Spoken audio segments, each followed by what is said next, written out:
तो 20 तारीख को देश में आम चुनाव 2024 के चुनाव का 5वां चरण इसकी वोटिंग होगी और इसके पहले आज शाम को प्रचार का शोर पूरी तरह से थम चुका है। 5वें चरण के लिए प्रचार थमा।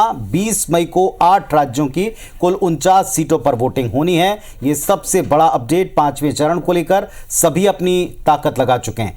कुल 695 उम्मीदवार हैं जिनकी किस्मत इस बार दांव पर लगी होगी। बिल्कुल, और इसमें उत्तर प्रदेश की महत्वपूर्ण सीटें भी शामिल हैं। उत्तर प्रदेश में सबसे ज्यादा 14 सीटों पर चुनाव हो रहे हैं। इधर लखनऊ, अमेठी और रायबरेली सीटें इनमें खास है। इसी फेज में इन 3 सीटों पर भी चुनाव होगा। 14 सीटों में ये शामिल हैं। रायबरेली से सोनिया की जगह राहुल गांधी इस बार मैदान में हैं।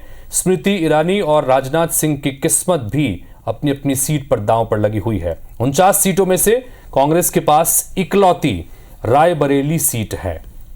तो कुल 14 में से एक सीट फिलहाल कांग्रेस के पास 2019 के नतीजों के मुताबिक है, लेकिन अब की बार क्या कांग्रेस के लिए इस बार विस्तार का या अपनी सीटें बढ़ाने का कोई अवसर किन्हीं सीटों पर है?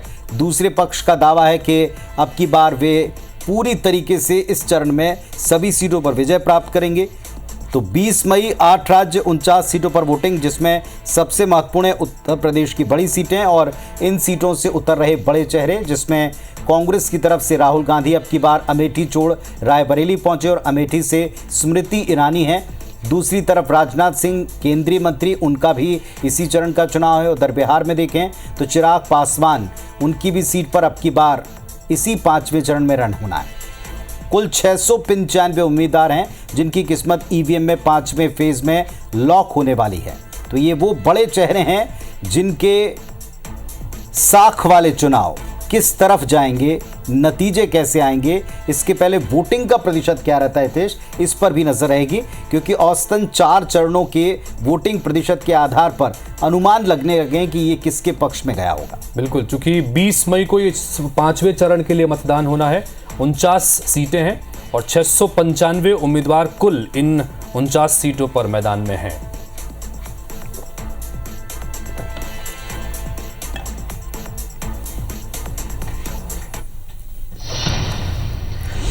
चलिए, तो आपको हर चरण की तरह इस बार भी 5वें चरण का पूरा डिटेल हम बताते हैं, एक एक करके आपको इससे जुड़े फैक्ट्स बताते हैं। तो 5वें फेज में कहां कितनी सीटें हैं, जरा इसको भी आप अपनी टेलीविजन स्क्रीन के ऊपर देख लें। देखें, इसमें सबसे महत्वपूर्ण और बड़ा स्टेट उत्तर प्रदेश, जिसमें हमने हमेशा कहा हर चरण में चुनाव हो रहे हैं। तो 14 सीटें हैं जहां इस फेज में चुनाव होने वाले हैं। उत्तर प्रदेश की 14 सीटें कुल 49 सीटों में शामिल दिखाई पड़ती हैं। उसके अलावा महाराष्ट्र भी एक महत्वपूर्ण फेज, जहां पर 13 सीटों पर वोटिंग होगी और इस चरण में 13 सीटों पर महाराष्ट्र में वोट डाले जाएंगे। उसके अलावा पश्चिम बंगाल, जिसमें 7 चरणों में है। उत्तर प्रदेश के साथ पश्चिम बंगाल भी ऐसा राज्य है जहां पर 7 चरणों में वोटिंग हो रही है। तो 7 सीटें पश्चिम बंगाल की इस चरण में शामिल हैं। इसके अलावा ओडिशा की और बिहार की 5 सीटें। झारखंड में देखें 3 सीटों पर इस बार वोट पड़ेंगे 5वें फेज में, और जम्मू कश्मीर और लद्दाख ऐसी जगह हैं जहां एक एक सीट है जिस पर चुनाव होना है। तो 5वें चरण में आप देखें केवल इन सीटों पर चुनाव। 5वें चरण में अगर आप दिग्गजों की बात करें, बिग फेसेस की बात करें, तो वो भी देख लें। इसमें सबसे ऊपर नाम है वरिष्ठ नेता और केंद्रीय मंत्री राजनाथ सिंह का, जो लखनऊ सीट से किस्मत आजमा रहे हैं और एक बार फिर उनका मार्जिन कितना रहता है उनके सामने, क्या वाकई कोई बड़ी चुनौती बन पाया, ये देखना होगा। दूसरी तरफ राहुल गांधी का नाम है, रायबरेली सीट से अब की बार अमेठी छोड़कर रायबरेली पर आए हैं, तो देखना होगा उनका मुकाबला कहां जाकर ठहरता है। बिल्कुल, और इसी तरह से स्मृति ईरानी, जो अमेठी में पिछली बार राहुल गांधी को हराकर एक बड़ा उलटफेर कर चुके हैं। स्मृति ईरानी अमेठी से मैदान में है। उनके सामने किशोरी लाल शर्मा को कांग्रेस पार्टी ने मैदान में उतारा है। चिराग पासवान, जिसका हम जिक्र कर रहे थे, बिहार की हाजीपुर सीट अपने पिता की परंपरागत सीट ये रही है और उसी सीट से एक बार फिर से मैदान में है। रोहिणी आचार्य, ये बिहार की सारण सीट है और रोहिणी आचार्य लालू प्रसाद यादव की बेटी हैं, तो ये भी बड़ी दिलचस्प रहने वाली है सीट। बिल्कुल, और इसके अलावा अगर आप देखें तो साध्वी निरंजन ज्योति फतेहपुर सीट पर और राजीव प्रताप रूडी सारण से मुकाबले में है।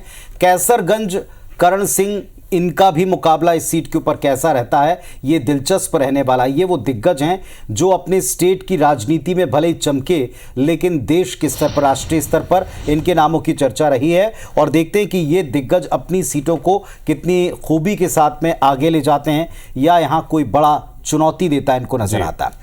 वैसे 5वें चरण में जिसका हम जिक्र कर रहे हैं बार बार, यूपी सबसे महत्वपूर्ण है क्योंकि ज़्यादातर बड़े चेहरे आपको यूपी में दिखेंगे या बिहार में नजर आएंगे।